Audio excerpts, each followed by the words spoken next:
Hey everybody, we are live to break down MLS Match Day 9. MLS Week 9 is in the books. It was a very interesting week, kind of not what we were expecting at all. We're going to talk about that and break that down for you with a couple of really important plays that you might have missed. We're going to talk about our best and worst of the week. And we're going to talk about where we were wrong and where we were right during our prediction show. Stay right there. This is the Designated Pundits.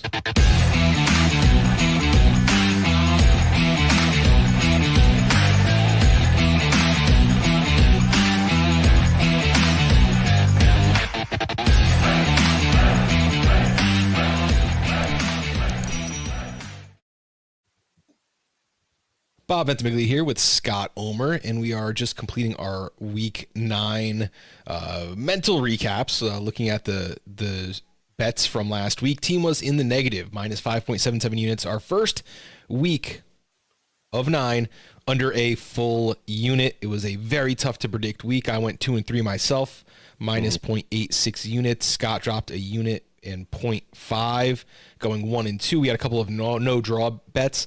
Place to the no draw. Not a great week, but there's another week right around the corner, and we're going to be betting on that too. So make sure you check in, subscribe to the Designated Pundits. You can find us on any major podcast platform. We are still 8.94 units in the plus on the season over just completing match day 9. Scott, how you doing today? I'm all right. Things are okay. It was kind of a wild weekend. It was wild in the low scoring side, right? Yeah. Well, and like there were some just unpredictable things. Lots of low scoring. A lot of games that were goals to nil. I think the Red Bull game was the first game of the weekend that had both teams score in it. So that was kind of unusual. And of course, the other officiating, controversies, that we'll get into later. We're going to talk about that right now. There were 10 teams who did not score a goal. 13 teams that did not score a goal. 10 of those games had a team not score a goal, and we had only 8 games, a little over half go over 2.5 goals. So very unpredictable week. MLS After Dark caught us. But we are here to break down the good, the bad, and the ugly. So let's start first, the best of the week. And Scott, my best of the week is old dogs back with some old tricks. There are a lot of players that have been in MLS for a long time, or new players to MLS who are a little long in the tooth, and it seemed like a lot of older players were contributing in ways that we had seen him maybe not seen in a little while. Felipe Mora got a 2-goal performance in that Portland LAFC game. We're going to talk about that in detail in just a little bit. Carles Hill with a nice assist as the Revolution came back to life. That's a match I loved. 2-0 New England. I love seeing NYCFC score. And I love seeing a team that I bet the under on hit that under. I had under 2.5 goals in that one. That was a great early match. Quite predictable there at Gillette Stadium. And then you had Daniel Shalhoub scoring 2 and getting an assist. I want to pull up, and we're going to talk about one of those clips now.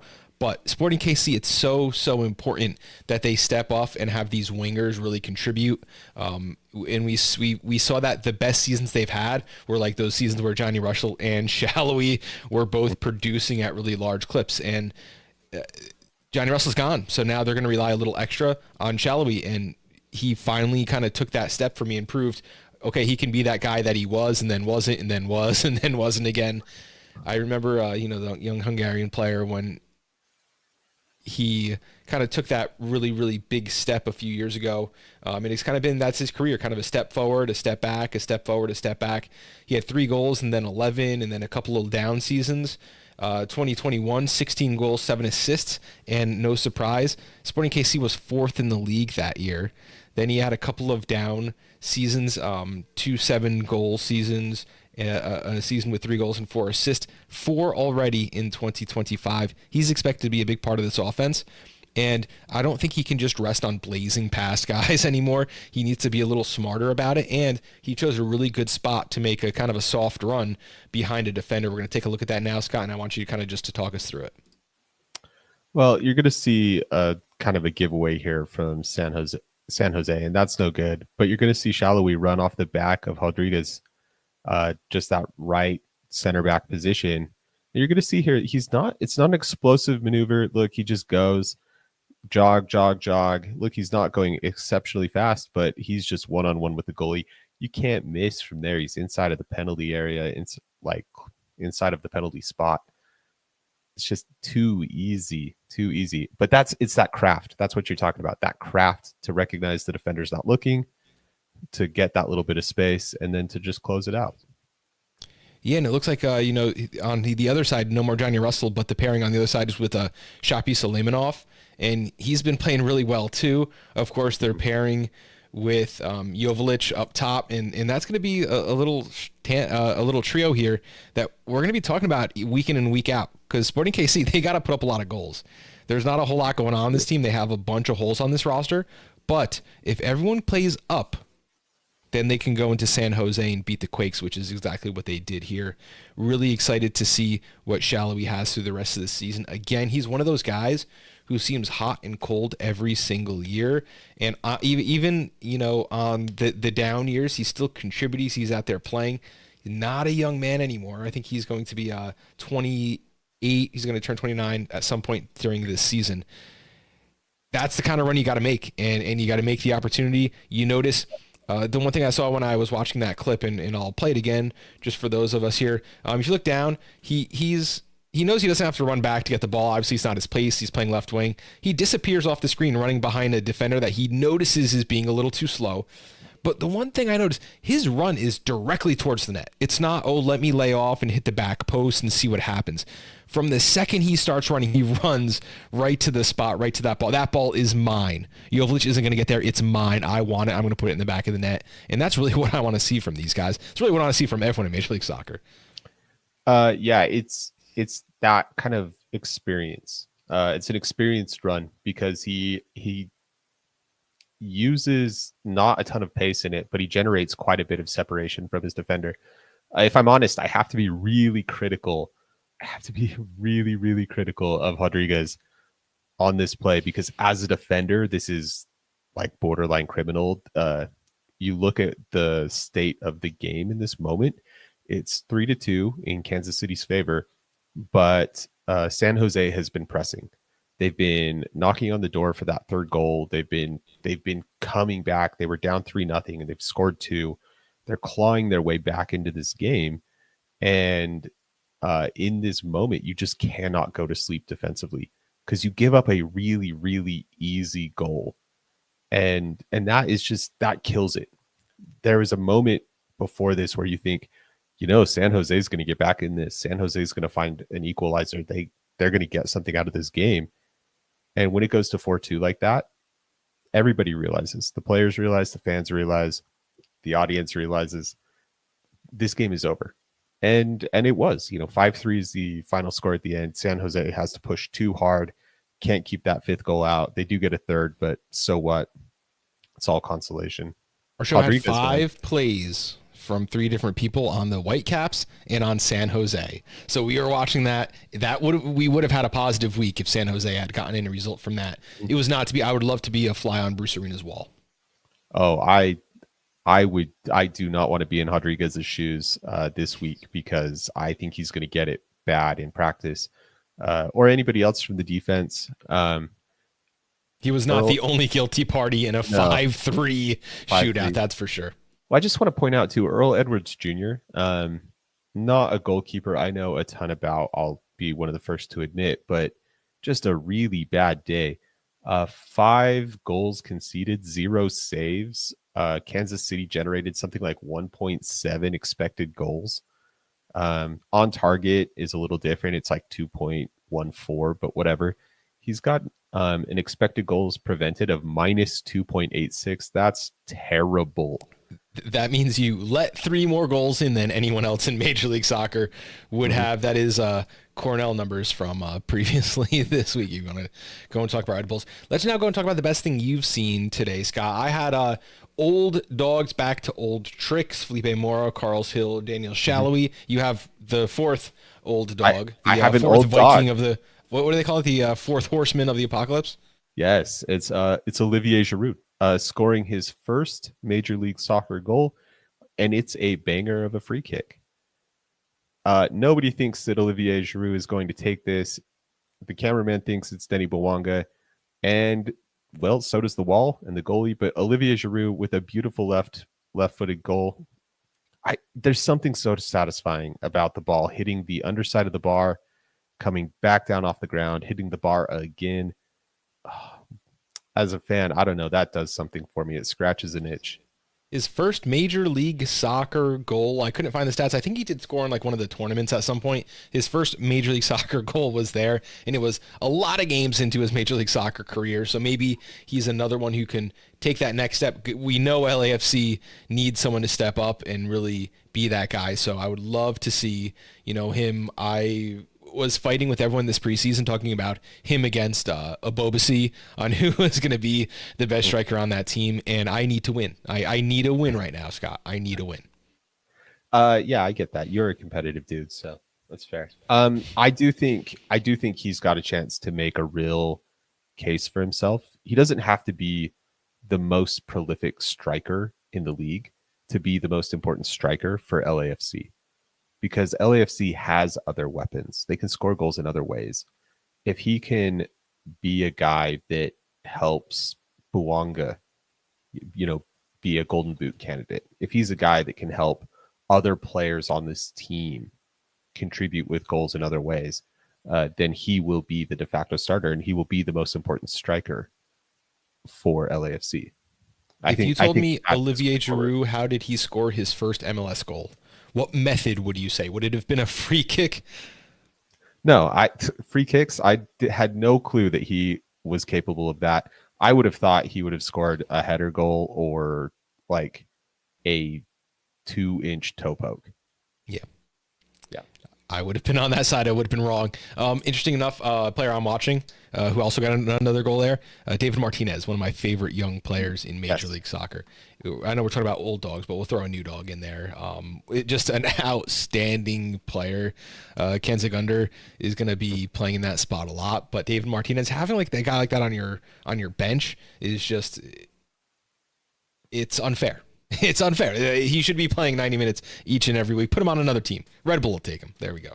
I'm sure a lot of teams would take him. If he's one of those guys, though, that you come on and you're like, he's got so much talent. He's got magic in those toes, but he's got to find a way to refine it. It's got to be more consistent. It's got to be more predictable so that he can, gel better with his teammates.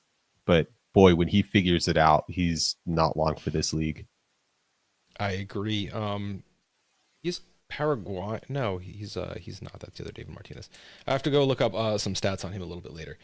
Segment 2, worst of the week. This is one for me, and this is a different worst of the week for two different reasons. One of the players that I've kicked when he's down on this show quite a bit is Andre Reyes. We know what he meant to Red Bulls over the course of last season, over the course of the past few years, but I've always called him the walking red card. He's such a volatile player. You never know when he's either going to lose his cool or make a poor decision. And this was one of those. He was on a yellow card, and he got caught in a bad position, brought a player down. It was originally called a straight red, but then it was in the box, so it was a penalty and a second yellow instead. So he still got kicked out of the game for the red card, but it was not quite the way we wanted to. There was some confusion by the way the ref stated it. Scott's going to run us through that later, but let's just first look. It's a little bit of a breakaway. There's jersey tugging by both players in this one, which is strange. I don't know why the offensive player thought that he just couldn't run past Andre Reyes. It looked like he was already past him at this point. If anything, he's bringing Reyes with him. Reyes comes out. He does get the ball. For me, he gets it by going through both legs of the player to get there. You do see contact with the ball, but you see contact with both left and then right leg of the player first.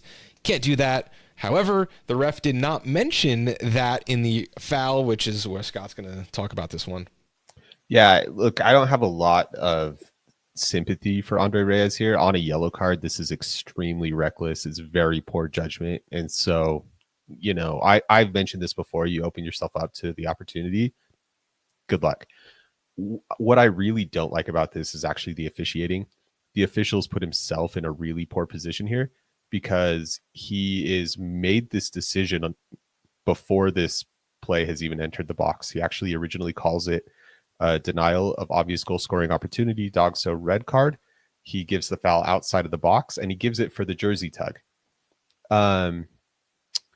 I think that's remarkably bad because both players have a hold of each other. How do you punish one over the other for something they are both doing?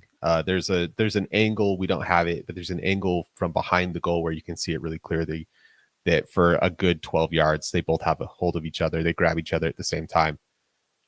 So I think that's a really poor decision. He goes to the monitor to review it, comes back from the monitor and says, holding continued into the box. It's a penalty. Red card is downgraded to yellow card. It's a second yellow anyways. Off you pop. Again, I think it's so strange. I think it's such a strange decision to say that Andre Reyes' holding is somehow worse than the forward. Who is that? Olosei?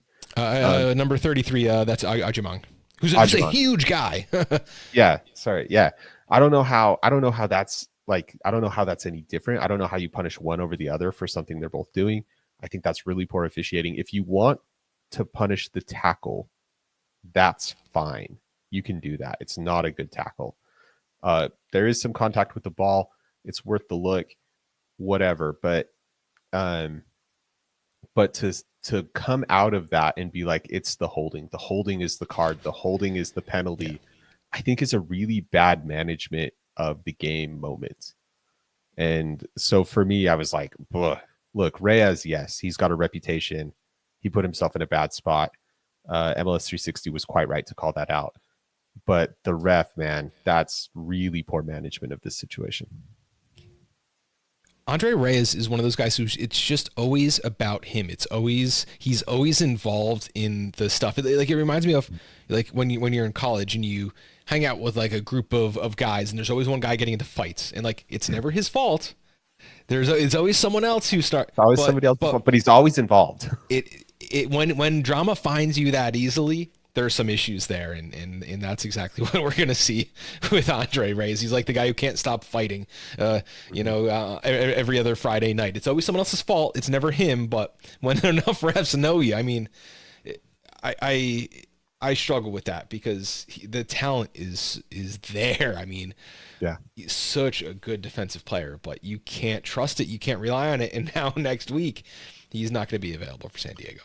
Do you think his reputation is part of that decision? Do you think if that is any defender other than Andre Reyes, do you think the ref calls that the same way?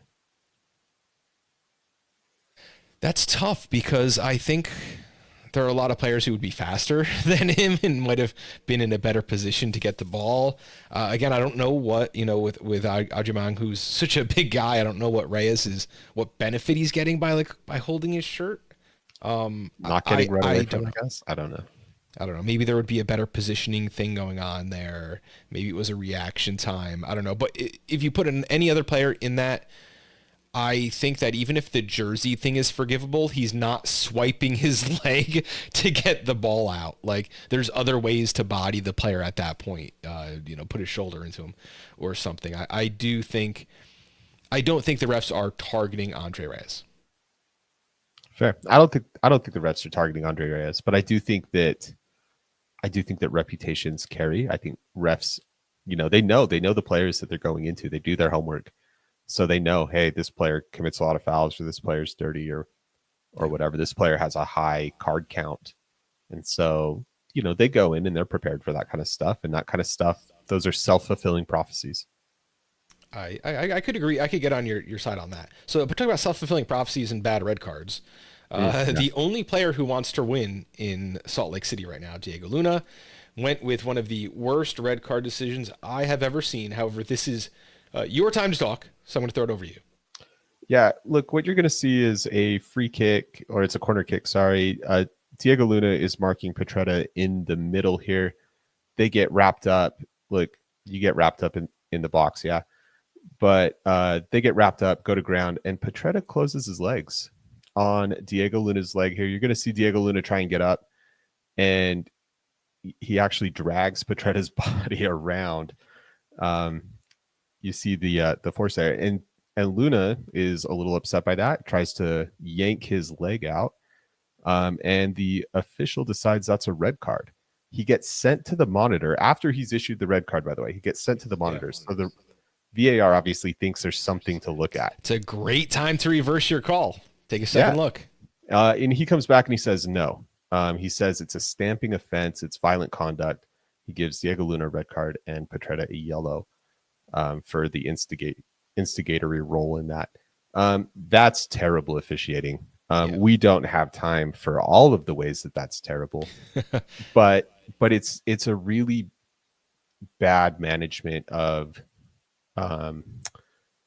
the incident from start to finish, not being able to understand how the instigation, causes the problem. And it was Petretta with his arm wrapped around Luna's head. And then finally, when he puts his arms up, like, look, it's not me, I'm not, he still brings his bicep to bring Luna all the way to the ground. The only thing I could think of is when Luna stands up, he stomps his feet down on the ground. But it doesn't look to me like he either made contact or is trying to make contact. For me, the violent force was him twisting his leg and pulling it away. And that's the opposite of trying to hurt the player. He was trying to get out of there. And, man, he stomped his feet and yelled. But you don't get a red card for stomping your feet and yelling. No. The proper way to manage this is really to call both guys over, knock their heads together a little bit, tell them to knock it off, and give them both yellow cards. They both have gotten into it here, but they're both. He was Petretta whipping him over his body, and then, he knew his legs was tangled. So when he went down, not only is he grabbing Luna by the back of the neck, he's swinging his legs out too. Yeah. Yep. Exactly. So it's just knocking the heads together, being like, "Hey guys, you're both grown men. Be mature here for a sec, and clean it up. Give them both yellows and move on." This is really bad management. It's really bad emotional management of the game to do something like this. This is a problem in officiating generally, where officials really don't know how to deal with instigators. They don't know how to deal with bad actors on the field, because as long as that guy doesn't do anything really too egregious, he can be the worst type of human being for 90 minutes, and the ref really won't do anything about it. They'll say, well, he's not crossing those lines. Doesn't that kind of go against what we were just saying about Andre Reyes, though? Like, if the argument is that, like, refs know who, like, the troublemakers are and know to look out for the cards, wouldn't they also kind of know, like, hey, this guy is an instigator, I need to watch? And I mean, Petretta does not have, he has a pristine reputation as far as I know. I don't know of him. I don't know anything about Petretta. I think it's more like, there are players who are excellent at the dark arts, and they never seem to get sent off. And we can talk about players in big leagues who have histories like that. But there are players who are good at walking the line. They know how to needle and prod. They know how to do little fouls that don't really get called. They know how to do big enough fouls that get called, but they don't pick up the yellow, or they don't pick up the second yellow, or whatever. And so they know how to walk those lines. And then even though they have bad reputations, they never seem to get sent off. They never seem to pick up the extra cards. There are other players, and I think Andre Reyes falls on the wrong side of this line, where emotions get the best of them. It's not calculated. And so they tend to do things that are rash, and then they pick up the extra cards, and then the refs are on them. Yeah. So I think maybe a little different. Absolutely. Let's just hit some comments here. Lucas says, I've been saying this for seasons. For this season, Chicago are frauds. Chicago fell to Cincinnati 3-2. Chicago's been playing very well. They won possession. They won shots. They won blocked shots. They won expected goals 2.1 to 1.6. They did lose 3-2. Is there shame in losing to Cincinnati when you are at home? I don't think so. I mean, nobody likes to lose at home. Losing at home is always kind of a bad look, but Cincinnati are tied for first in the East. 13 goals scored, 11 conceded, plus 2 goal difference, 19 points. They're tied with Charlotte. I'm going to go out on a limb and say you are not a fraud if you lose to the second best team in the East when you are at home. Not the result they wanted. And if they want to be considered contenders, they need to win those games. No one's saying Chicago's a contender. We're just saying Chicago is one of the most improved teams in Major League Soccer. I think Chicago's still just really early in this Greg Berhalter project. Um, they haven't really turned over like the whole roster or anything like that. They've had some signings, yes, but it's not like a wholesale different group than it used to be. They are improving and they're early in the project, and so losing to the second best team in the East is not really not something to lose your head about. Yeah, and I like to say, if you look at the goal scorers in this one, it was like exactly who you would have expected. It was like Evander and Dinky, Kuipers and Gutierrez. Like, okay, if you asked Yeah. me to pick four goal scorers, that's the four guys. I think that game kind of went exactly how we expected it to. Yeah, I think so. If there's anything that's unexpected, I think it's maybe Cincy getting 3 goals. Maybe you're thinking this is like a 2-2 game or something like that. But yeah, it's somewhat predictable. Cincinnati is a team that's just a little farther along than Chicago right now. Now we're going to talk about what we got right this week. My big thing was I was going to play a couple of unders. Unders are incredibly hard to guess in Major League Soccer, and that was my 2 winning bets from our show for this week. First one is Austin and LA Galaxy under 2.5 goals. That finished 1-0. Brandon Vasquez with the goal, and although there were 3 total expected goals in this match, it was exactly what we've seen. Brandon Vasquez missing a penalty. We saw big missed chances by both teams.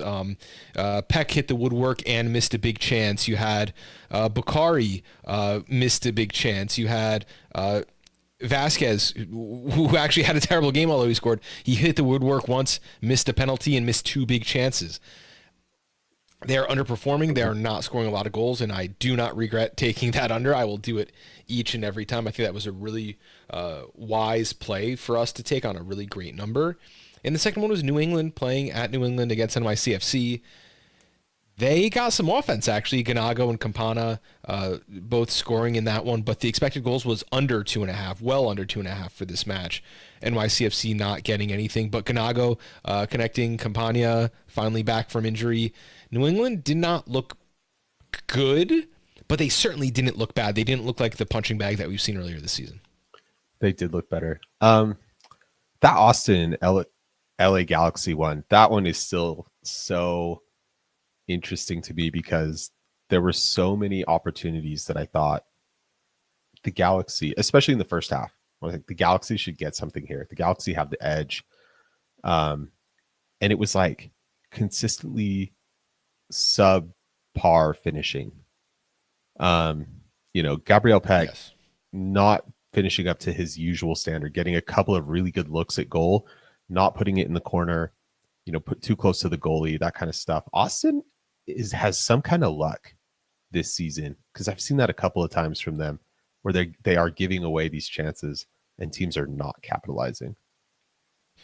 Big time, you were right this week, taking Colorado on the road on a double chance there.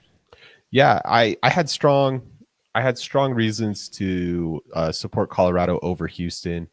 I very much like Colorado's form. I like the XG numbers actually for both of these teams indicated that Colorado should get something out of this. I'll admit that I thought Colorado was going to actually just walk out with the win. They were a few minutes away from doing that, but I hedged my bets because Houston's a frisky team. They don't like to quit, and maybe they don't have all the quality that they used to have, but they don't like to quit. And they didn't quit, and they got a draw, but I picked up my points. So thank you, Colorado, for getting that road draw. The player scoring at the end was the new player for Houston, new attacker, Andre Linger from Czech Republic. He's a 26-year-old player there, a player that we haven't highlighted yet on this show. But he was from the Czech League, played there for 10 years. Went to the Netherlands, played at Feyenoord. Never played for a single minute, but that's where he was on loan. And he played 20 minutes, went back to the Czech First League, and then went back to to Feyenoord and got 0 minutes in his second time there. Now he's played 16 minutes for Houston Dynamo and has 1 goal. I think the plan here was to kind of move Bossy back to the position that he was playing last year, like a winger, a super sub, penalty taker. Remember when he went on like a 6-game tear with penalties there? Andre Linger, not a player that we've talked about yet on the show, but maybe a player that we should be highlighting. I know Houston Dynamo is one of those teams that plays in that weird time slot that we don't get to talk about a whole ton on this show. Maybe we'll have to have some of our guys back from Houston to do a little player profile on them for next week. Yeah, it was a really nice header, actually. The way that he gets across the defender to get contact on it, kind of throws his body a little bit as well. Just really, really well directed. It's a difficult technique, a difficult skill to pull off, and he made it look good. So, Houston might have a nice little gem on their hands. You're absolutely right. We will have to get our Houston boys out here to tell us.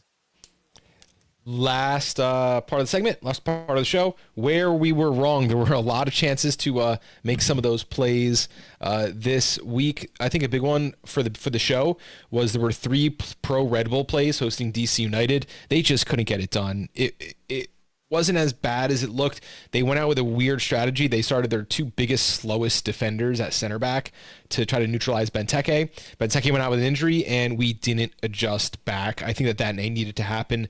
This would have been a great game that instead of going with our 2 biggest, slowest center backs, go back to the 3 formation that maybe hasn't been working so much this year. You have Cam Harper back, and that was the huge hole on that side. Him and Valencia will make a great wing back pair.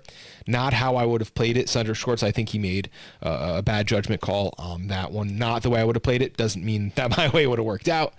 But yeah, Red Bull was where I got things wrong. And the other one would be San Jose had 3 pro plays by us. Oh, yeah. And brutal. Like, we knew that San Jose was a team that is capable of giving up goals.